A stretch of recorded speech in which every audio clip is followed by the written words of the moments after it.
নবীজি একদিন ডাকলেন হযরতে আলীকে, আলী এখানে বসো, আমার এখানে বসো। দুজনকে বসালেন। নবীজি বলছেন, ওমর, আলী, আমি মরে গেলে একটা লোক আসবে মদিনায়, তার নাম হলো ওয়াইস আল কারনি। তার নাম ওয়াইস, বড় ইয়ামানের কারন গোত্রে। ওকে ওই পাগলাটা যদি আসে, ও ওমর, তুমি তোমার জন্য দোয়া নিবা। আলী, তোমার জন্য ওয়াইস আল কারনিকে বলবা তোমার জন্য দোয়া করতে। সুবহানাল্লাহ, জোরে বলেন না সুবহানাল্লাহ। ওয়াইস আল কারনি যদি আসে, তাকে বলবা তোমার জন্য দোয়া করতে। এভাবে চলে গেছে দীর্ঘদিন। রাসূল পাক ইন্তেকাল করলেন। একবার হজ্জের মৌসুমে হযরত ওমর হজ্জে গেলেন।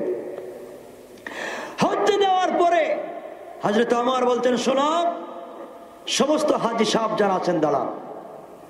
গোটা হাজী যারা আছেন সকল দাঁড়িয়ে গেলেন। ওমর বললেন, সবাই বসে যান, শুধু ইয়ামানের মানুষ দাঁড়িয়ে থাকেন। ইয়ামানের মানুষ দাঁড়ালেন, সবাই বসে গেলেন। ওমর বললেন, ইয়ামানের মানুষ বসে যাও, শুধু কারান গোত্রের লোক দাঁড়াও। একটা লোক দাঁড়িয়ে গেল, শুধু একজন। তিনি বললেন, তোমার বাড়ি কই? ওমরের জবাবে লোকটা বলছে, আমার বাড়ি কারনে। ওমর বলছেন, তুমি কি ওয়াইস আল কারনিকে চিনো? যুবকটা বলছে, চিনি তো, ও আমার চাচাতো ভাই। পাগল, আমার চাচাতো ভাই, ও তো পাগল। ওমর বলছেন, ও পাগল না তুই পাগল। ওয়াইস আল কারনি পাগল না তুই পাগল। বল ওয়াইস কোথায় গেছে? আমার ও দেখছি এদিকে যাইতেছে, উটরা খালি করতে, এদিকে গেছে উট নিয়ে। হযরত ওমর আর হযরতে আলী চললেন ওয়াইস আল কারনির খোঁজে। কিছু দূর যাওয়ার পরে দেখেন একটা যুবক জীর্ণ শীর্ণ কাপড় নিয়ে নামাজ পড়তেছে মাঠে, আর কিছু উট রাস্তায় ময়দানে খাচ্ছে, কোথাও যাচ্ছে না। লোকটা নামাজ পড়তেছে। দুইজন লোক যাচ্ছেন দেখে ওয়াইস নামাজ সংক্ষেপ করে দিলেন। নামাজ যখন সংক্ষেপ করে দিলেন, ওমর জিজ্ঞাসা করলেন, তুমি কে? তিনি বলছেন, আমি তো মজদুর, আমি একজন রাখাল। ওমর বলছেন, তোমার নাম কি? যুবকটা বলছে, আনা আব্দুল্লাহ, আমি আল্লাহর গোলাম। ওমর বলছেন, বলো তোমার মা তোমার নাম কি রাখছে? লোকটা বলছে, দেখেন আমি আপনাদেরকে চিনি না, আপনারা আমার ইন্টারভিউ নিচ্ছেন কেন? আপনাদেরকে চিনি না, জানি না আপনারা কারা। আমি এখানে গরু রাখতেছি, উট রাখতেছি, আপনারা কারা? হযরত আলী দাঁড়িয়ে বললেন, যিনি তোমাকে প্রশ্ন করেছেন তিনি খলিফাতুল মুসলিমিন ওমর, আর আমি হচ্ছে হযরতে আলী। ওয়াইস আল কারনি কাঁদতেছেন, বলছেন, বেয়াদবি মাফ করবেন, আমি জীবনে ওমরকে দেখি নাই, এজন্য ভুল হয়ে গেছে। আলী, আপনাকেও দেখি নাই, আমাকে মাফ করে দিন, আপনাদের সঙ্গে বেয়াদবি হয়ে গেছে। হযরত ওমর দাঁড়ায় বলেন, ওয়াইস, তুমি মাফ চাইতে হবে না, তোমার দুইটা হাত উঠে আমাদের জন্য দোয়া করো। সুবহানাল্লাহ বললেন না? ওয়াইস, তুমি আমাদের জন্য দোয়া করো। ওয়াইস বলছেন, বেয়াদবি মাফ করবেন, আপনি খলিফাতুল মুসলিমিন ওমর, আর উনি হচ্ছেন প্রধান বিচারপতি, আমি আপনাদের জন্য দোয়া করব, বুঝতে পারলাম না। হযরত ওমর বলছেন, তুই জানিস না রে ওয়াইস, রাসূল পাক ইন্তেকালের আগে বলেছেন, আমরা যদি বেঁচে থাকা পর্যন্ত তোকে পাই তোমার কাছ থেকে দোয়া নিতে, তোমার হাত উপরে উঠাইলে নাকি দোয়া কবুল হয়ে যায়। কেন জানি তুমি মায়ের খিদমত করেছো, তোমার উপর আল্লাহ এত সন্তুষ্ট হয়ে রাসূলকে জানাইয়া দিয়েছেন, ওয়াইস যদি হাত উঠায় আমি আল্লাহ তার হাতকে নামাইয়া দেই না, কবুল না করে। সুবহানাল্লাহ, জোরে আওয়াজ করে পড়েন। তুমি আমাদের জন্য দোয়া করো। দোয়া করলেন ওয়াইস। ওয়াইসের কথা বলি, এই ওয়াইস ইন্তেকাল করেছেন। ইন্তেকাল করার পরে সংক্ষেপ করে বলি, কিয়ামতের দিনে আল্লাহ বলবেন, ওয়াইস তুমি জান্নাতে যাও। সুবহানাল্লাহ, তো আসতে বললেন। ওয়াইস তো জান্নাতে চলে যাচ্ছেন। জান্নাতের গেটে যাওয়ার পরে আল্লাহ বলছেন, ওয়াইস দাঁড়াও। ওয়াইস বলছেন, আল্লাহ তুমি আমারে জান্নাত দিলা, জান্নাতের গেটে আইনা আবার আমাকে দাঁড় করায় দিলা, ব্যাপারটা কি? আল্লাহ বলছেন, পিছন দিকে তাকাও। ওয়াইস আল কারনি পিছন দিকে তাকাইছেন, তাকায় দেখলেন লক্ষ লক্ষ লক্ষ লক্ষ মানুষ দাঁড়ায় আছে। আল্লাহ, এগুলা কি? আল্লাহ বলছেন, ওয়াইস এগুলা ইমানদার জাহান্নামী, ইমানদার জাহান্নামী। আল্লাহ, তো আমি কি করব? আমারে কেন দাঁড় করাইছো? আমি একজন ছোট মানুষ, আমাকে জান্নাতে যাইতে দাও না, আল্লাহ বলছেন ওয়াইস রে, তুই যে মায়ের খিদমত করতে আমি আল্লাহ তোর উপরে কত খুশি জানিস? এই কোটি কোটি মানুষকে একটাকেও মাফ দিচ্ছি না। ওয়াইস, তুমি তোমার শাহাদত আঙ্গুলি এই মানুষের দিকে এইভাবে দাও, যার উপরে তোমার আঙ্গুলের ইশারা পড়বে কোটি কোটি মানুষকে তোমার ওসিলায় মাফ করে দিলাম, মাফ করে দিলাম। এক সাহাবীর নাম সাদ আস-সালামি। নাম কি? সাদ। বেলালের মতো কালো, বেলাল যেমন কালো সাদও কালো, ঠোঁট মোটা, পাও ফাড়া, দাঁত বের হয়ে যায়, রেল লাইনের মতো ফাড়া ফাড়া পাও, চোখটা ছোট ছোট, একবারে কালো যাহাকে বলে। এরপরে কৃতদাস গোলাম, বয়স 35। কত? 35। বিয়া করে নাই। কি করে নাই? আচ্ছা কোন তো, চোখ ছোট, পাও ফাড়া, দাঁত বের হয়ে যায়, ঠোঁট মোটা, দেখতে কালো, এই লোকটার কাছে মেয়ে বিয়ে দিবেন? কিছু কথা কয় নাকি? না, দিবেন না। কারণ লোকটার ডাইস ঠিক নাই, ডিজাইন ঠিক নাই, দেখতে সুন্দর নাই, কেউ তার কাছে মেয়ে বিয়ে দিতে চায় না। কিন্তু তিনি নবীজির সাহাবী। না সুবহানাল্লাহ। আগামী বছর কেমন? আরো জোরে বলেন। কালো মানুষ তো কেউ মেয়ে বিয়ে দিতে চায় না। হযরতে সাদ আস-সালামি নবীজির বাড়ি থেকে বাইরে হয়েছেন, বাড়িও নাই, গড়ও নাই, জামা কাপড়ও নাই, ব্যাংক ব্যালেন্সও নাই, দেখতে কালো, শিক্ষা দীক্ষাও নাই, কিচ্ছু নাই। এরপরে বয়স 35, মেয়ে বিয়ে দিবে? রাস্তায় গিয়ে বসে আছে, কাঁদতেছে একা একা। আরে আমার জীবনে বিয়ে শাদিও নাই, জীবনে কি করলাম। কিন্তু রাসূলের সাহাবী একটা মানুষ তো আমার কাছে মেয়ে বিয়ে দেয় না, এভাবে দিন কাটে নাকি? বৈশা বৈশা নিরাই কাঁদতেছে একা একা। এই রাস্তা দিয়ে যাচ্ছেন দিনের নবী, বিশ্ব নবী মুহাম্মদুর রাসূলুল্লাহ। সবাই পড়েন না, একটু চিৎকার করে পড়েন না সাল্লাল্লাহু আলাইহি। নবী যাচ্ছেন বাজারে, আমার নবীজি বাজারে যাচ্ছেন, রাস্তার মধ্যে গিয়ে দেখে কালো সাহাবী সাদ আস-সালামি কান্দে।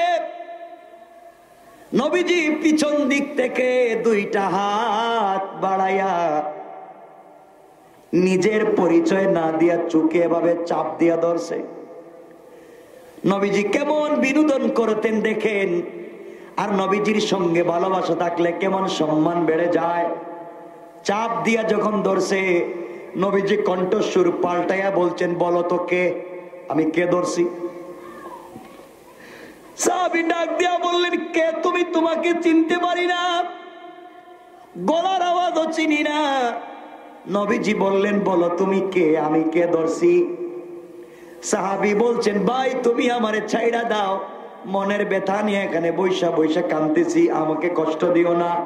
যদি আমাকে কষ্ট দেও, আজকে ইশার নামাজ পড়ে নবীজির কাছে বিচার দিব। কার কাছে বিচার দিব?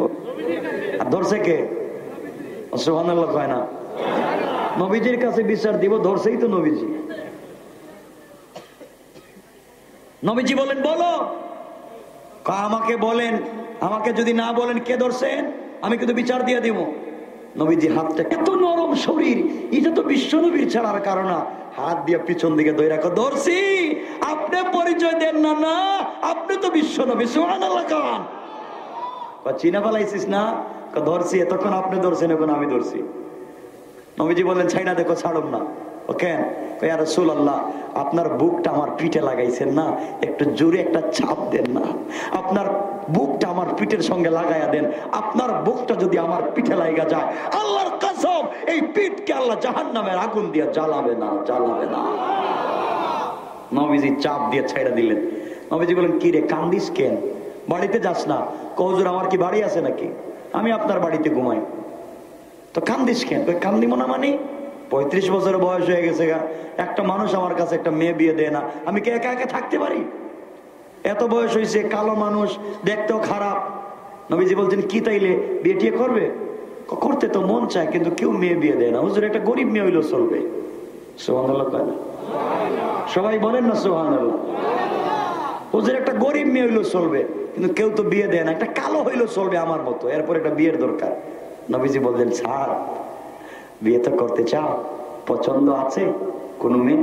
পছন্দ মানি আমি কি পছন্দ করবো কাউরে? আর আমারে কেউ পছন্দ করবে? বিয়ের নাম নিলেই তো মারবে। এই চেহারায় কেউ মেয়ে বিয়ে দিবে না।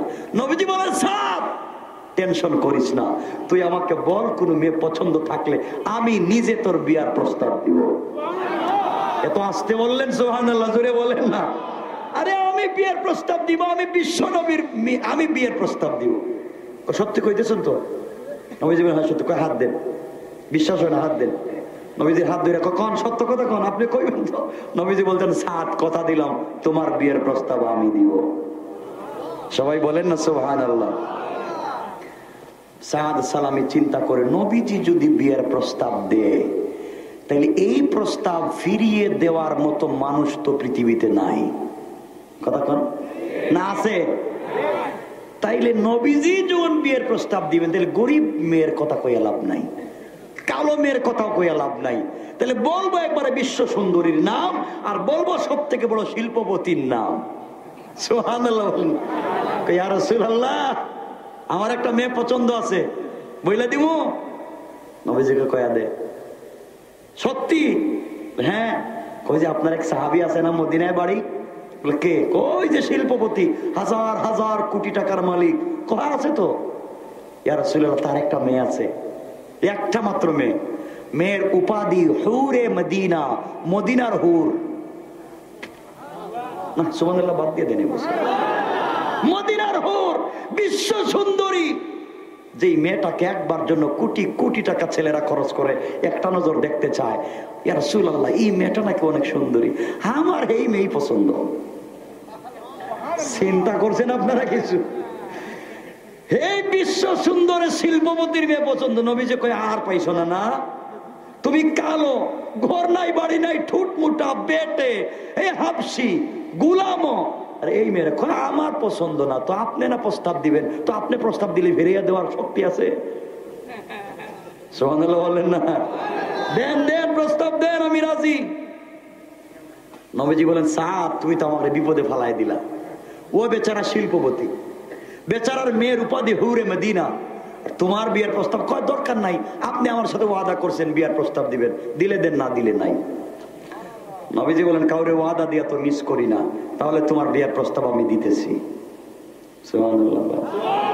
আরো জোরে কান। সাহাবী দিকে আসো, বসো।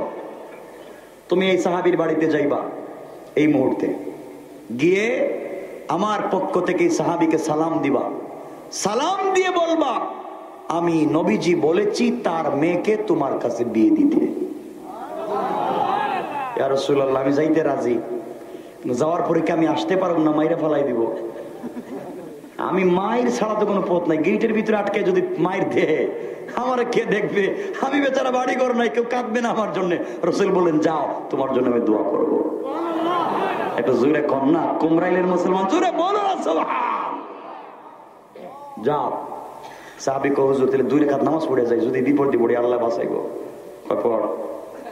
নামাজ টামাজ পড়া দৌড়। বাড়ির গেটে গিয়া কই বাড়ির ভিতরে শিল্পপতি আছেন? কে রে বাবা এত জোরে ডাক দে? শিল্পপতি সাহাবী বাইরে আসছেন দোতলা থেকে নিচতলা। কে? আমারে চিনবেন না আপনি, সামনে আসেন। সুবহানাল্লাহ বলবেন না, আরে জোরে বলেন না সুবহানাল্লাহ। কাছেন সাহাবী আসছে সামনে, রাসূলের সালাম নেন। কো আলাইকাস সালাম ইয়া রাসূলুল্লাহ। কেন আসছো? কো আল্লাহর নবী, বিশ্ব নবী, আল্লাহর বন্ধু, আমার নাম সাদ সালামি, আপনার কাছে পাঠাইছে আপনার মেয়েকে আমার কাছে বিয়ে দিবেন। দিবেন কয়া দিছে দৌড়। পিছন দিকে আর তাকায় না, তাকায় না যদি মাইর খায়। কো ভাই দৌড়। এই সাহাবী কই বললো কেন দৌড়ায় কেন? দৌড়ায় গেটের বাইরে কয় হুজুর আপনার ভাল লাগলে মেয়ে বিয়া দেন আর দিয়েন না, আমি তো প্রস্তাব দিতে পারছি।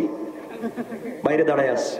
সাহাবী তো রাগে গুসায়, সাহস দেখতেছেন, কালো কুচকুচা, ফুটমুটা, খাটো, আমার মেয়ের বিয়ের প্রস্তাব দিছে, আবার রসুলের পক্ষ থেকে এসে বলছে বুঝতেছি না কিছু, এর ধরো।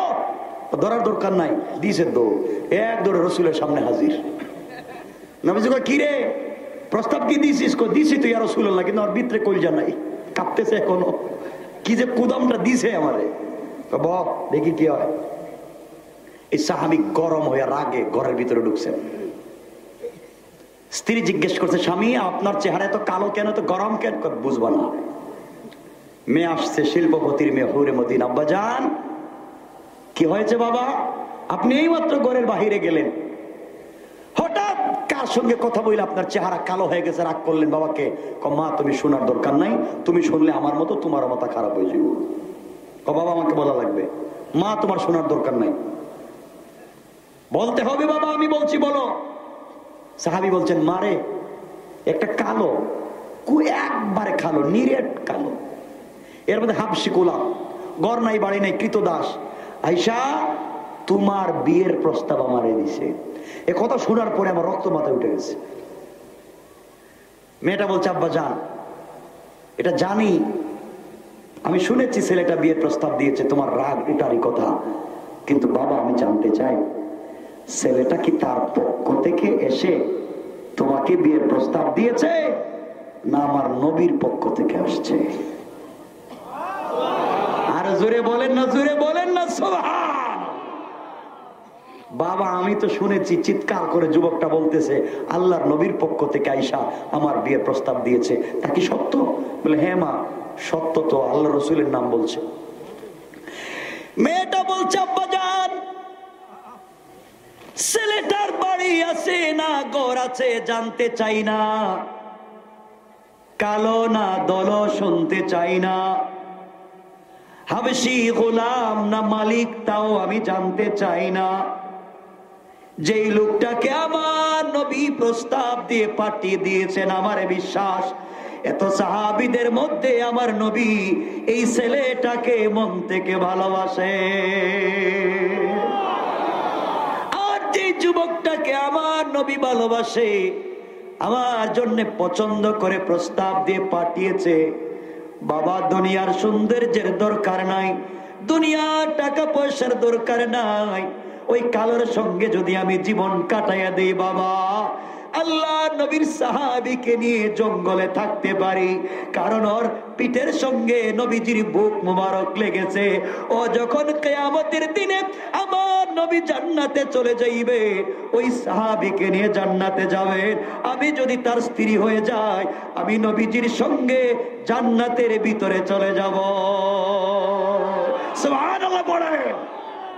বাবা আমি আর কিছু চাই না, তুমি আমি কিন্তু ম্যাচিউরড, আমার বয়স আছে, তুমি যদি বিয়ের প্রস্তাব নিয়ে রাসূলের কাছে না যাও আমি নিজে চলে যাইব, আমি দুনিয়ার কিচ্ছু চাই না, ছেলে কালো না ধলো আমি জানতে চাই না, আমি শুধু জানতে চাই আমার নবী বলেছেন, নবীর কথাকে সঠিক রাখতে হবে, আমি নবীজিকে ভালোবাসি, নবীজির জন্য জীবন দিতে পারি, নবীজি ছেলেকে পছন্দ করেছেন, আমি রাজি। এমন মেয়ে আছে কোমরাইলে? হ্যাঁ না কয় কেন? বদনাম করতেছে কেন? না থাকলে কি সমাজ চলে নাকি? আছে। আল্লাহ সবাইকে দ্বীনের জন্য কবুল করো। জোরে আওয়াজ করে পড়ে না আমিন। সাহাবী বলছেন, মা তুমি যাওয়ার দরকার নেই, আমি যাচ্ছি রাসূলের কাছে। এই সাহাবী রাসূলের কাছে যাইতেছেন, কাছাকাছি পৌঁছে গেছেন, নবীজির কাছে কিন্তু সাহাব বসে আছে। ইয়া রাসূলুল্লাহ ওই যে আসতেছে, আমি গেলাম কিন্তু মনে হয় মারার জন্য আসতেছে আমার, আমি গেলাম। সুবহানাল্লাহ বলবেন না? ইয়া রাসূলুল্লাহ আমি ভাগতেছি, ওই যে আসতেছে। নবীজি বলেন, ব আমি দেখি কি হয়। ইয়া রাসূলুল্লাহ আপনি বসতেছেন বসার জন্য না, এসে আমাকে আপনার সামনে মারি শুরু করে দিব, যে রাগ করছে আমার সাথে। নবীজিকে বসো, যত বড় ব্যক্তি হোক আমার সামনে আসলে রাগ থাকবে না।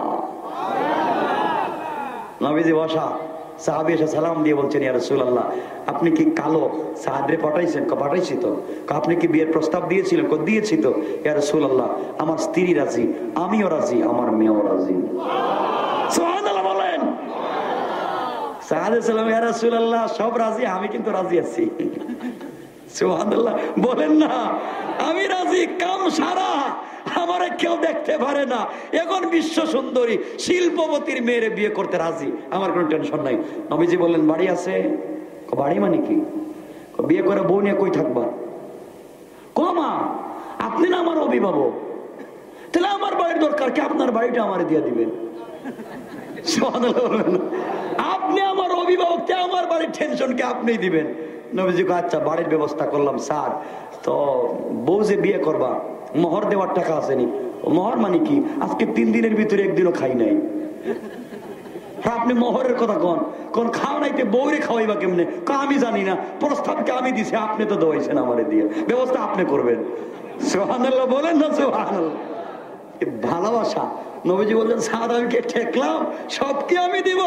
আপনি দেওয়া লাগবে। নবীজি বলছেন এক কাজ করো, তাইলে মোহর দেওয়া লাগবে। মোহরের টাকা আছে? কয়েক টাকাও নাই। কয়েক টাকাও নাই দিলে বিয়ে কেমন হইব? টাকা জানি না আপনি কেমনে দিবেন, বিয়ে আমারে করাই লাগবে, আর এই মেয়েরই বিয়ে করা লাগবে, টাকা আপনি দেওয়া লাগবে। সুবহানাল্লাহ নাই? নবী কয় তা যা, একজন সাহাবীর নাম কইতেছি, সাহাবীর নাম সঈদ ইবনে আব্দুর রহমান, মদিনার সেও শিল্পপতি। তার কাছে গিয়ে বলবা আমি নবীজি বলেছি 200 দিরহাম তোমাকে দেওয়ার জন্য। গেছে গিয়া বলছে ভাই নবীজি বলছেন 200 টাকা আমারে দিতে। উনি বলছেন নবীজি 200 টাকার কথা বলছেন, কম তো দেওয়া যায় না। তিনি আরো বাড়াইয়া দিলেন। জোরে বলেন না সুবহানাল্লাহ। 200 টাকা নিয়ে আসছে। ইয়া রাসূলুল্লাহ 200 টাকা। 200 টাকা মোহর হবে না, আরো 200 টাকা লাগবে। কখন কার কাছে যাইবো? আমার 2 মেয়ের জামাই, 2 মেয়ের জামাই, যাকে দেখলে আসমানের ফেরেশতারা লজ্জা পায়, যে রাস্তা দিয়ে হেঁটে গেলে আল্লাহ মুস্কি হাসেন, হযরত ওসমানের কাছে গিয়ে আমার নাম বলে বলবো 200 টাকা দেওয়ার জন্য। তিনি গিয়ে বলছেন ভাই ওসমান, আল্লাহ রাসূল আমাকে বলছেন আমাকে 200 টাকা দেওয়ার জন্য। এই কথা বলার পরে হযরত ওসমান বলছেন নবীজি পাঠাইছেন 200 টাকার জন্য, আমি বাড়াইয়া দিলাম। যাও। কত হইছে? কত হইছে? ইয়া রাসূলুল্লাহ নেন 400 টাকা। নবীজি বলেন এই 400 টাকা তুমি মোহর দিয়া দাও। মোহর হয়ে গেছে। ইয়া রাসূলুল্লাহ এখন মোহর তো হয়ে গেছে, ঘর তো আপনার আছে, তাহলে বিয়েটা পড়াইয়া দেন না। নবীজি বলছেন এত তাড়াতাড়ি না, বউ আনতে গেলে জুতা লাগবে, কাপড় লাগবে, সোনো লাগবে, পাউডার লাগবে, ক্রিম লাগবে, লাগবে না? কিছু কয় না দেখি এরা, লাগবে না? আরো টাকা লাগবে। আরো টাকা মানে কি? কাপড় চোপড় আমার নাই, আমার দ্বারা হবে না। নবীজি বলছেন ও স্যার আরো টাকা লাগবে, বউটাই আনতে গেলে টাকার দরকার। এখন টাকা পাবো কোথায়? নবীজি বলতেন সাদ রে, এতক্ষণ ধনী সাহাবীদের কাছে পাঠাইছি, এখন একজন বরকতি সাহাবীর কাছে পাঠাইতেছি। বরকত, গরিব কিন্তু টাকার মধ্যে বহুত বরকত, তার কাছে গিয়ে আমার নাম বলবা আর বইলা বলবা 200 টাকা দিতে। ইয়া রাসূলুল্লাহ কার কাছে? নবীজি বলেন আমার গরিব সাহাবী, আমার মেয়ে ফাতেমার জামাই আলী। যাও আলীর কাছে গিয়ে বলবা আমি বলছি 200 টাকা দিতে। হযরতে সাদ আলীর কাছে গেছে 200 টাকার জন্য। এখন আলী কেমন গরিব এই কথা তো বললে রাত্র শেষ হয়ে যাইব, বলার দরকার নেই। এজন্য সামনের দিকে আর লম্বা করা যাবে না ভাই। 11:30 কষ্ট হচ্ছে না আপনাদের? না কয় কষ্ট হয় না। আমার বন্ধুগণ শুনেন, হযরত আলীর কাছে গিয়ে বলছি আর আলী আমাকে 200 টাকা দাও। আলী তো কেমন গরিব বললে তো রাত্র শেষ। আলীর গরিবই বাদ দিলাম, শুধু 200 টাকা নিয়ে আসছে।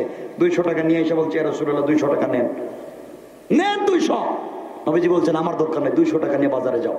বাজারে কাপড় কিনবা, স্ত্রীর যা যা লাগে জুতা মোজা সব কিনে আগামীকালকে বউ উঠাইয়া তোমার বাড়িতে নিয়ে যাইবা। থ্যাংক ইউ, আমি রাজি। এখন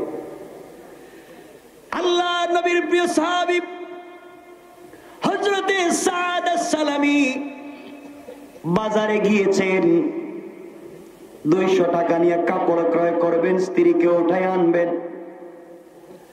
এমন সময় সাদ শুনে বাজারের ভিতরে কে বলতেছে, কে আছো? মদিনার বাজারের ভিতরে আশিক রাসূল। কে আছো মদিনার বাজারের ভিতরে? আশিক রাসূল দাঁড়াইয়া যাও। আল্লাহ নবীর সঙ্গে কাফেরদের যুদ্ধ শুরু হয়ে গেছে। জিহাদের ময়দানে নবীজি রক্তাক্ত হয়ে গেছেন। কে আছো রে? জিহাদে চলে যাও, নবীজির পক্ষে অস্ত্র ধরো। এই কালো সাহাবী সাদ আস-সালামি স্ত্রী উঠে আনার জন্য 200 টাকা নিয়ে বাজারে গিয়েছিল কাপড় ক্রয় করতে। সাদ চিন্তায় পড়ে গেছেন, কে রে বাজারে ডাকতেছে আশিক রাসূল থাকলে জিহাদে যাওয়ার জন্য। আমি যদি এখন কাপড় ক্রয় করি, স্ত্রীকে উঠে আনতে পারবো, আনন্দ উল্লাস করতে পারবো, আমি আনন্দ করব স্ত্রীকে নিয়ে। এদিকে জিহাদের ময়দানে আমার নবীর রক্ত ঝরবে। আমি আশিক রাসূল হতে পারবো না, কিয়ামতের দিনে আল্লাহর সামনে দাঁড়াতে পারবো না। না রে না, আমার বিয়ে করার দরকার নাই, এমন বিয়ের দরকার নাই, এমন আনন্দের দরকার নাই যে আনন্দ আমার নবীর জন্য রক্ত জোরে শরীরে হতে পারে না। কেমন ভালোবাসা নবীজির জন্য তাদের দেখে। ওই সাহাবী 200 টাকা দিয়ে আর কাপড় ক্রয় করলেন না। আমি আশিক রাসূল হতে চাই, নবীজিকে ভালোবাসতে চাই, কিয়ামতের দিনে নবীজির সঙ্গে জান্নাতে যেতে চাই। বাজারে গিয়ে 100 টাকা দিয়ে একটা গুড়া ক্রয় করলেন, 50 টাকা দিয়ে একটা কাপড় ক্রয় করলেন, বুরকার কাপড় কালো, আরো 50 টাকা দিয়ে একটা তরবারি ক্রয় করলেন, গুড়ার পিঠে সওয়ার হলেন, কালো কাপড় দিয়ে মাথা থেকে পা পর্যন্ত ডেকে হাতে তরবারি নিলেন, আর বললেন আল্লাহ, আল্লাহর রাসূলের সঙ্গে জিহাদ শুরু হয়েছে, আমি স্ত্রীকে উঠায় আনার চিন্তা বাদ দিলাম। আশিক রাসূল পরিচয় দেওয়ার জন্য জিহাদের ময়দানে চলে যায়।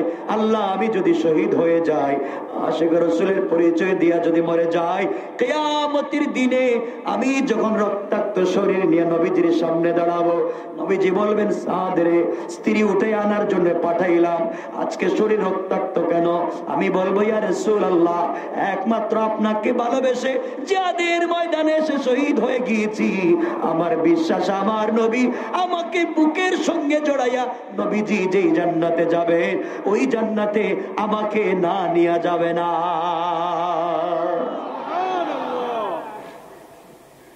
আমার বন্ধুগণ, সাদ সালামী ঘোড়ার পিঠে সওয়ার হয়ে জিহাদের ময়দানে ঢুকে গেলেন, কাফেরদের মোকাবেলা করেন। রসুলের চোখ পড়ে গেল, কি রে, বুরকা পরে একটা লোক জিহাদ করে মুসলমানদের পক্ষে, কাফেরের বিপক্ষে। আমার কোন সাহাবী তো বুরকা পরার কথা না, আল্লাহর কোন ফেরেশতা হলে গোপনে গোপনে জিহাদ করার কথা না। সে কে? কাফেরদের বিরুদ্ধে যুদ্ধ করে, কাফেরদেরকে কচু কাটা করে আমি চিনি না। এইভাবে তিনি যখন যুদ্ধ করে যায়, হঠাৎ করে হাত লম্বা করে তরবারি চালায়। আমার নবী ডাক দিয়ে বলেন, সাহাবীরা রে, ওইটা তো আমার সাহাবী সাদ সালামীর কালো হাত দেখা যায়, যাকে আমি বউ উঠাই আনার জন্য টাকা দিয়ে পাঠাইছি। হাতটা তো দেখা যায় বড় কালো, কালো হাত আমার সাদের হাত ছাড়া কারো হাত না। ও কেমনে জিহাদে আসলো? কে রে? জিহাদ শেষ হয়ে গেল, খুঁজে দেখো সাদ আসেনি। লম্বা ঘটনা বন্ধুগণ।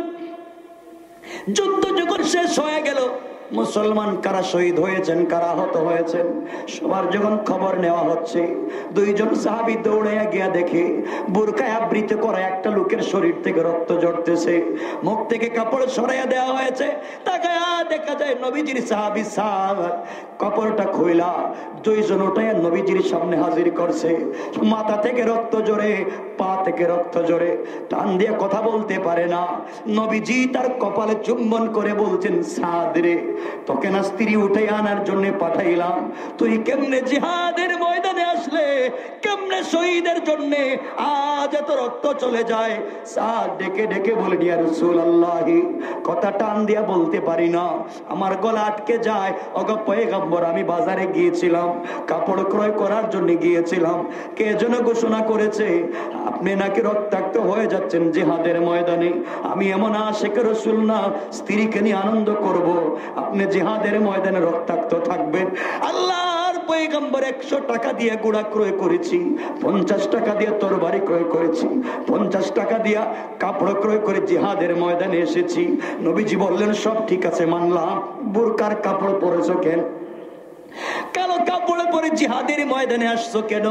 সাদ কান্দে আর বলে, ইয়া রাসূলুল্লাহ, আমি যদি স্বাভাবিক ভাবে আসি, মনে করেছি আপনি আমাকে জিহাদ করতে দিবেন না, আমাকে বলবেন আগে বাড়িতে যা, বউ উঠাইয়া নিয়ে যা, আমাকে আপনি তাড়াইয়া দিবেন, বাড়িতে পাঠাইয়া দিবেন। আশিক রাসূল হতে পারবো না, আল্লাহর সামনে আশিক রাসূল হিসেবে দাঁড়াতে পারবো না। আপনি যেন চিনতে না পারেন, এই জন্য বুরকার কাপড় লাগাইয়া জিহাদের ময়দানে হাজির হয়ে গেছে। কোন সুবহানাল্লাহ। এবার নবীজি বললেন, সাদ রে, এখন তো তুমি শহীদ হয়ে যাইবা, নির্ঘাত তুমি বাঁচবা না। সাদ বলেন, ইয়া রাসূলুল্লাহ, মরে তো যাব জানি, কিন্তু আপনার কাছ থেকে একটা খবর নিতে চাই। আপনি না আমার বিয়ে পড়াইয়া দিয়েছিলেন, পয়গম্বরে আরবি শুধুমাত্র কেবলমাত্র আপনার প্রেমে পাগল হয়ে জিহাদের ময়দানে এসে শহীদ হয়ে যাচ্ছি। আল্লাহর পয়গম্বর বলেন না, হাতটা বাড়াইয়া দেন, একবার বলেন না, যে নবীর জন্য দুনিয়ায় জীবন দিলাম, কিয়ামতের দিনে কি আমি আপনাকে পাবো? আপনাকে আমাকে হাউজে কাউসারের পানি পান করাবেন? আপনি কি আমাকে জান্নাতে নিয়ে যাবেন? নবীজি জড়াইয়া ধরলেন আর বলেন, সাদ রে, চিন্তা করিস না, চিন্তা করিস না, আমি বিশ্ব নবী কথা দিলাম, কিয়ামতের দিনে আল্লাহ হিসাবের পরে আমাকে যেই জান্নাতে দিবে রে সাদ, তোমার মতো পাগলা সাহাবীকে আমার সঙ্গে নিয়ে যাব। আমার বন্ধুগণ, সাদ এবার বলতেছেন, ইয়া রাসূলুল্লাহ, আমি যদি শহীদ হয়ে যাই, আমি আর কিছুই জানতে চাই না।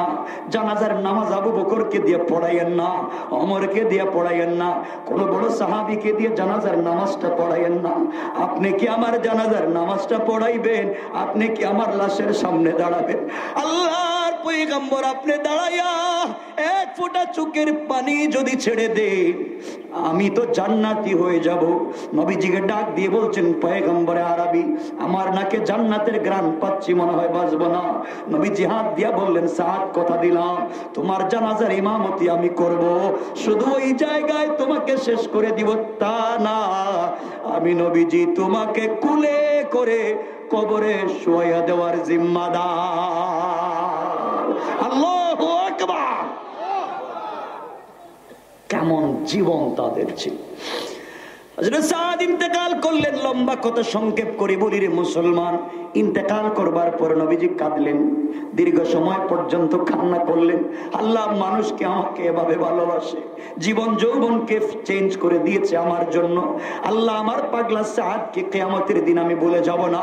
আমার নবীজি নিজেই জানাজার ইমামতি করলেন। বন্ধুগণ শুনেন, সাহাবায়ে কেরাম দেখেন নবীজি ইমামতি কইরা হাঁটতেছেন, কিয়ামতের মাঠে হাঁটতেছেন, দুই পায়ের উপরে ভর দিয়ে হাঁটতেছেন, দুই পায়ের উপরে এভাবে ভর দিয়ে দিয়ে হাঁটতেছেন, পুরা পা মাটিতে লাগাইয়া হাঁটে না। হযরত ওমর বললেন, ইয়া রাসূলুল্লাহ, আপনি এই জিহাদের ময়দানে দুই পা মাটিতে লাগাইয়া হাঁটেন না কেন? পায়ে কি কোনো ব্যথা পেয়েছেন? কোমরে কি কোনো ব্যথা পেয়েছেন? কোন কাফের কি আপনাকে আঘাত করেছে? দুইটা পা কেন জমিনে লাগাইয়া আপনি হাঁটেন না? আমার নবী ওমরকে ডেকে বলছেন, ওমর, তুই জানিস না, তুই দেখিস না, তুই বুঝবে না, আমার সাদের উপরে আমার আল্লাহ খুশি হইয়া আসমান থেকে তার জানাজার নামাজের জন্য লক্ষ লক্ষ রহমতের ফেরেশতা জমিনে পাঠাইয়া দিয়েছে। আমি দুইটা পা জমিনে রাখবো, এতটুকুন জায়গা এই জমিনে আর খালি না। আমার বন্ধুগণ, বিশ্ব নবী হযরতে সাদকে কুলে করে কবরে শোয়ালেন আর আল্লাহকে বলেন, আল্লাহ, সাদ তো এতক্ষণ ছিল আমার জিম্মাদারিতে, এখন তোমার হাওয়ালা করে দিলাম। হযরত ওমর, আবু বকর কবরের উপরে কান্না করে বলে, সাদ রে, তুই হাবশি গোলাম হতে পারিস, কৃতদাস হতে পারিস, দুনিয়ায় তোর কোনো সম্মান না থাকতে পারে, আজকে তোর লাশ না হয়ে যদি আমার লাশ হইতো, কিন্তু আমাদের লাশকে তো নবীজি কুলে করে উঠাবেন না, তোর লাশকে যেই নবী কুলে করে উঠাইয়া কবরে রাখছে, তোর কপাল তো ভালো রে ভালো। আল্লাহ জানায়া দিলেন, বন্ধুরে, তোমার আর কান্না করা লাগবে না, তোমার জিম্মাদারিতে আমার জিম্মাদারিতে পৌঁছাইয়া দিয়েছো, কিয়ামতের দিনে ওই সাদকে আমি তোমার সঙ্গে পরিচয় করাইয়া দিব। কি জিন্দেগি, কি জিন্দেগি তারা গঠন করেছেন নবীজিকে ভালোবেসে। আমার বন্ধুগণ, এই ভালোবাসা আমরা কি পারবো? কথা বলেন না, পারবো কি পারবো না? পারবো। আমার বন্ধুগণ, এভাবে যদি আমরা ভালোবাসতে পারি, আর রাসূল তো আমাদেরকে ভালোবাসাই দিয়েছেন, যেই নবী আমাদেরকে ভালোবাসেন, যেই নবীকে আমরা ভালোবাসি, এই নবীজি এখন আছেন কই? কথা কয় না, কয় মদিনায়। এতক্ষণ কি ওয়াজ করলাম? কই নবীজিরে না সিদরাতুল মুনতাহা রাখছিলাম? ভুলে গেছে কেমন এরা? নবীজি কোথায়? সিদরাতুল মুনতাহা রাখছিলাম না? নবীজি আরশে আজিমে যাওয়ার কথা না? এখন আছেন কোথায়? সিদরাতুল মুনতাহা থাকুক, আরশে আজিমে যাওয়ার দরকার নেই, ঠিক আছে না?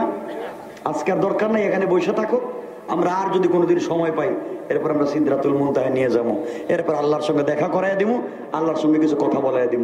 কি কথা হবে আমার আর আপনার সম্পর্কে আরেকদিন বলে দিব, আজকে থাইকা যাবে। 12টা হয়ে যেতেছে ভাই, মরে যাই মুখে আমি না। আরে না, করোনা কিছু হবে না ইনশাল্লাহ। কষ্ট হচ্ছে না আপনাদের? একটু হাত উঠে দেখেন কার কার কষ্ট হচ্ছে। ওরে আরো হইতেছে, দেখা যায় বেশি।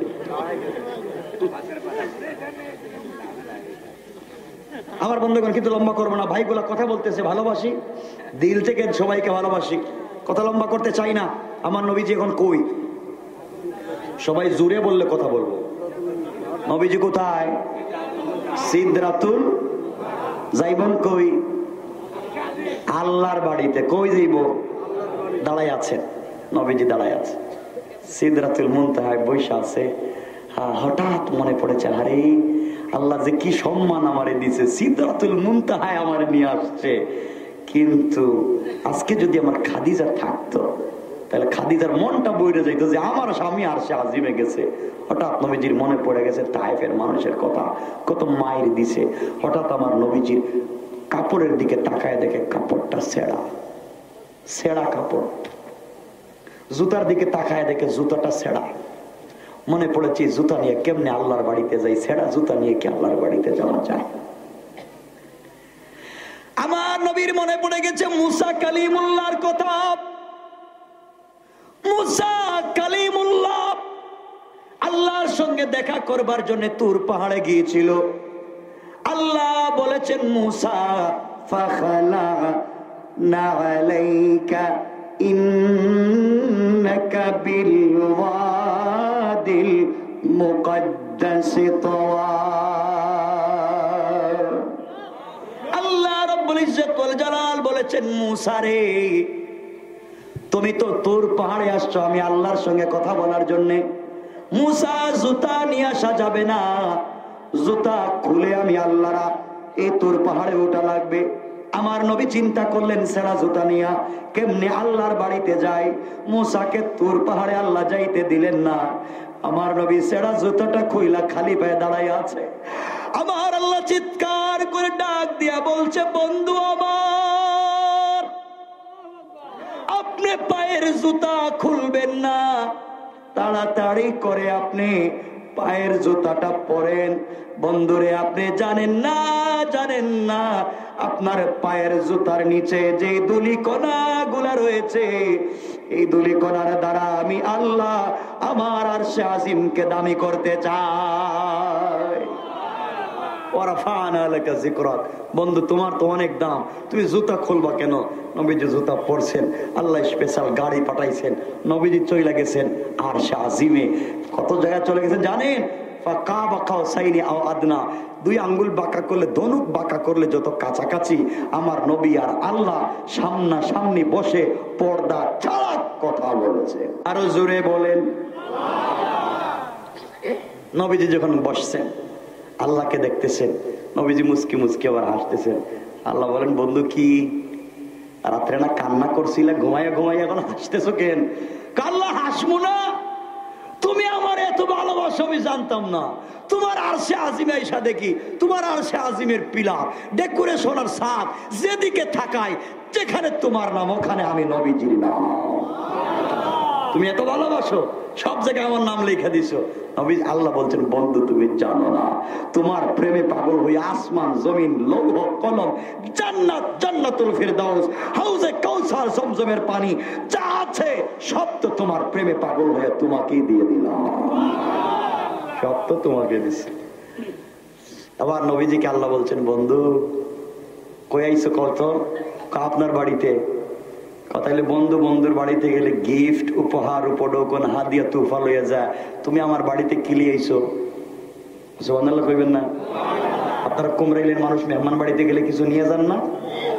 ওমা খালি হাতে মনে জায়গা আওয়াজে মনে হইতেছে না, নিয়ে যান। আচ্ছা, তো নবীজি গিয়েছেন আরশে আজিমে আল্লাহর বাড়িতে। আল্লাহ জিজ্ঞাসা করতেছেন, বন্ধু খালি হাতে? কয় না না, আমার কি বোকা ভাবছেন নাকি? আমি খালি হাতে আসছি, আমি নিয়ে আইছি। সুবহানাল্লাহ বলবেন না? আল্লাহ বলেন, কি নিয়ে আইছো? দেও দেও দেও। আমার নবীজি বলছেন আত্তাহিয়াতু লিল্লাহি ওয়াসসালাওয়াতু ওয়াত-তাইয়্যিবাত। আল্লাহ যত সালাত যত পবিত্রতা সব তোমাকে হাত দিয়ে দিলাম। আল্লাহ খুশি হয়ে গেছেন। আল্লাহ খুশি হয়ে বললেন আসসালামু আলাইকা আইয়ুহান নবিয়্যু। আমার নবীজিকে আল্লাহ সালাম দিছেন না, সুবহানাল্লাহ। নবীজিকে যখন আল্লাহ নিজে সালাম দিছেন, নবীজি সালামের জবাবও দেয় না, মাথাও উঠায় না, এভাবে বসে আছে। আল্লাহ বলছেন কি, বাড়ি থেকে ঘুম থেকে উঠে নিয়ে আইলাম, আরশে আজিমে আনলাম, কত কিছু দেখাইলাম, আমি সালাম দিলাম, সালামের জবাবও দেও না, মাথা উঠাও না, কি হয়েছে? আমার নবীজি বলছেন আল্লাহ তোমার বাড়িতে আসছি ঠিকই, তুমি আমাকে সালাম দিয়েছ, সব ঠিক আছে, সব ঠিক, কিন্তু আল্লাহ তুমি একবারও আমার গুনাহগার উম্মতের কথা জিজ্ঞাসা করলা না। আল্লাহ তুমি আমার উম্মতের কথা জিজ্ঞাসা না, তোমার সালামের উত্তর দিতাম না। আল্লাহ তো কষ্ট পেয়ে গেছেন, আরে তুমি উম্মতকে তো ভালোবাসো। আল্লাহ বলছেন বন্ধু সালাম দিলাম, আসসালামু আলাইনা ওয়া আলা ইবাদিল্লাহিস সালিহিন। বন্ধু কিয়ামত পর্যন্ত তোমার যত উম্মত আসবে সবাইকে সালাম। আর জোরে কন্যা চিন্তা করছো কেমন বন্ধু আমার নবী, আর সে আজিমিকে তোমাকে বলে যায় নাই। নবীজিকে আল্লাহ তোমার সালাম মানি না, ওকে তোমার সালাম দিলাম, উম্মতের সালাম দিলাম, মানো না কর। মানবো কেমনে? তুমি আমার সরাসরি সালাম দিলা, আর আমার উম্মত হে বোয়ালমারির কুমড়াইলে বসে বসে ওয়াজ শুনতেছে, তুমি তাদেরকে কই সালাম দিলা? তারা তো তোমার সালাম শুনে নাই, দেখে নাই, আমি সরাসরি সালাম দিতে হইব। সুবহানাল্লাহ। তুমি আমারে যেভাবে সরাসরি দিছো আমার উম্মতরে দেওয়া লাগবে। আল্লাহ আমি কি বাইরে বাড়ি গিয়ে সালাম দিব নাকি? আমি জানি না কেমনে দিবেন, আমি মানি না, আমার উম্মতরে সরাসরি সালাম দেওয়া লাগবে, এই সালামে মানি না। আর সে আজিমে দিছ, আমি শুনছি, উম্মত তো শুনে নাই। কেমন নবী পাইছেন বুঝলেন না? আল্লাহকে বন্ধু তাইলে কেমনে সালাম দিব? জানি না, আপনি দেন, এরপর আমি জবাব দিব। আল্লাহ বললেন বন্ধু তাহলে শুনো, তোমার কথা রাখলাম, তোমার উম্মতেরা যেই দিন জান্নাতে যাবে, দারুস সালামে আসবে, হিসাব নিকাশের পরে ওই দিন তোমার উম্মতদেরকে বসবার জন্য জান্নাতে আমি একটা চেয়ার দিব। এই চেয়ার হীরা জবরদস্ত ইয়াকুত পাথর দিয়ে তৈরি করা, এক একটা চেয়ার জমিন থেকে আকাশ পর্যন্ত উঁচা। এই চেয়ারে তোমার উম্মতেরা বসে থাকবে, আর আমি আল্লাহ ওই সময় জান্নাতের পর্দা সরাইয়া তোমার উম্মত থাকবে বসা, আর আমি আল্লাহ দাঁড়াইয়া দাঁড়াইয়া তোমার উম্মতকে সালাম দিব। কোন সুবহানাল্লাহ। নবী বুঝছি সালাম দিবেন, কিন্তু আমি কেমনে? প্রমাণ কি? সুবহানাল্লাহ কইবেন না? প্রমাণ দেন, প্রমাণ। আমার আল্লাহ এবার প্রমাণ দিতে কোরআনের আয়াত নাযিল করে বললেন তাহিয়াতুহুম ইয়াওমা ইয়ালকানাহু সালাম।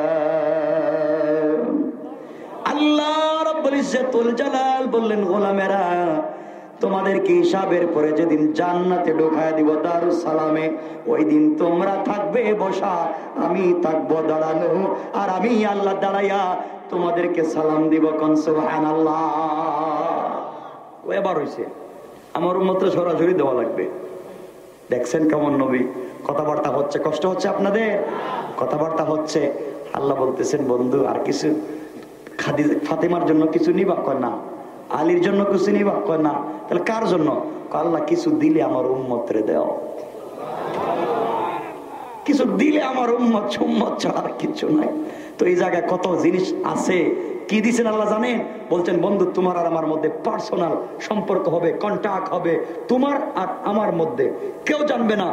এই টেক্সট কি? আল্লাহ হামিম ইয়াসিন তাহা কাফা ইয়া ইনসা, তুমি বুঝবে আর আমি বুঝবো, কেউ বুঝবে না। আল্লাহু আকবার বলেন। কেউ বুঝবে না। এভাবে হবে না, কিছু বোঝাও লাগবে। আল্লাহ বলেন বন্ধু তাহলে কি চাও? আল্লাহ আমার একটা দোয়া শিখাও। দোয়া এমন একটা দোয়া শিক্ষা দিবা যে দোয়া দুনিয়ায় গিয়ে করলে আমার একটা উম্মতের তুমি জাহান্নামে নিতে পারবা না। চিন্তা করেন এক নবীর কথা। আমার তো আশ্চর্য লাগে নবীকে কেমনে ভুলে যাও। আমি আগেই শুরুতে বলেছিলাম আজকে বন্ধুর কথা বলবো, যে বন্ধু তোমাকে কোনোদিন ভুলে যায় নাই। দেখো তোমার বন্ধু দুনিয়ায় ভুলে না, আরশে আসিমে গিয়েও ভুলে যায় না। আরে এমন একজন বন্ধু কবরে রাখবার করে চলে আসলাম। নবীজিকে যখন ইন্তেকাল করলেন কবরে রাখা হয়েছে, শোয়ে দেওয়া হয়েছে। হযরত আলী বলেন নবীজিকে আর জিন্দেগিতে দেখবো না, জীবনের শেষবার নবীজির রওজায় গিয়া কবরে ডুইকা নবীজির কপালে একটা চুম্বন করি। হযরত আলী কবরে ঢুকলেন, নবীজির মুখ থেকে কাপড় মুবারক সরালেন, ছড়াইয়া দেখে কবরের ভিতরে নবীজির ঠোঁট মুবারক নড়তেছে। আলী তার কানটা নবীজির ঠোঁটের কাছে নিয়েছে, শুনে আমার নবী কবরে শুয়ে বলতেছেন আল্লাহুম্মা উম্মতি, আল্লাহুম্মা উম্মতি, আল্লাহুম্মা উম্মতি। আল্লাহ আমি তো কবরে, আমার উম্মতের কি হবে? এমন বন্ধু, এই বন্ধুর কথা শোনো আমার বন্ধুগণ। আল্লাহ রাসূল আরশে আজিমে আল্লাহ বলছেন বন্ধু দোয়া শিখামু, একটা দোয়া শিখাও না, আমার উম্মতের জন্য দোয়া করে দেবো। আল্লাহ যাও একটা দোয়া শিখাইলাম, নেও, এই দোয়া করলে তোমার একটা উম্মত জাহান্নামে যাবে না। নবীজি দোয়া নিয়া আল্লাহর আপনি কি আমার বোকা পাইছেন? ওকে কিসে? এই দোয়া কিন্তু আমি দুনিয়ায় করব না। কেন? সকল নবীদের কথা এক একটা দোয়া শিখাইছি, এরা তো দুনিয়ায় উম্মতের জন্য দোয়া করছে, আর তুমি বলছো করবা না, ব্যাপারটা কি? কি মনে করছেন বোকা আমি? দুনিয়ায় দোয়া করব না, আজকে গিয়ে দুনিয়ায় দোয়া করব। আমার মরার হাজার হাজার বছর পরে আমার উম্মতেরা কুমড়াইলে আইসা ওয়া শুনবে বৈশা বৈশা, হেরা আমার দোয়ার ভিতরে কেমনে ঢুকবে? আমি দোয়া করব না, দোয়াকে রিজার্ভ রাইখা দিব। কিয়ামতের দিনে জাহান্নামের গেটে দাঁড়ায়া আমি তোমার এই দোয়া করব, আমার তোমার জাতে পাকের কসম, এই দোয়া করার পরে আমার একটা উম্মতকে জাহান্নামে দিতে পারবা না, পারবা না। দোয়া করব জাহান্নামের গেটে, তুমি একটা উম্মতকে জাহান্নামে দিতে পারবা না। আল্লাহ বলে বন্ধু তুমি বড় উম্মতের চালাক। আমার বন্ধুগণ আসুন, এই আল্লাহর সঙ্গে আমার নবীর কথা হচ্ছে, লম্বা কথা চলতেছে, আরো অনেক গুরুত্বপূর্ণ কথা আছে, কথা চলতে থাকুক, আমাদের আলোচনা এখানে থাকুক। কথা শুনে না আর বাড়াবেন, এখানে থাকুক। আর একটা মানুষের ছেলে নাই, মেয়ে নাই, মা নাই, বাবা নাই, দাদা নাই, চাচা নাই, বউ নাই, এত কষ্ট করার পরে আরশে আজিমে গেছেন, তায়েফের মানুষ মারছে, একটু কথাবার্তা আল্লাহর সাথে বলুক, এরপরে নামাইয়ান মনে থাকুক। আজকে বহুত কথা কইছে, থাকুক, থাকেন আপনি এখানে থাকেন, আমরা ইনশাল্লাহ আগামীতে আপনার নামাইয়া আবার আইনে কুমড়াইলি নিয়ে আসবো। ঠিক আছে ভাই, ভাই ভাই অনেক দূরে যাবো কিন্তু। শুনেন শুনেন না কথা কয়টা হয়েছে দেখছেন? 12টা। সুন্দর হয়েছে। আরে আল্লাহ, শুনেন শুনেন শুনেন, আরে আজকে এখানে থাকো, আমি কথা দিলাম, এই যে ভাইগুলো, এই যে ভাইগুলো, এই সবগুলোর আমি দিল থেকে ভালোবাসি। শুনেন, দিল থেকে ভালোবাসি, ভালোবাসাটাকে রাখেন, আপনারা রাখেন, রাখবেন না? রাখেন, আবার আসবো, দাওয়াত না দিলে আসবো না।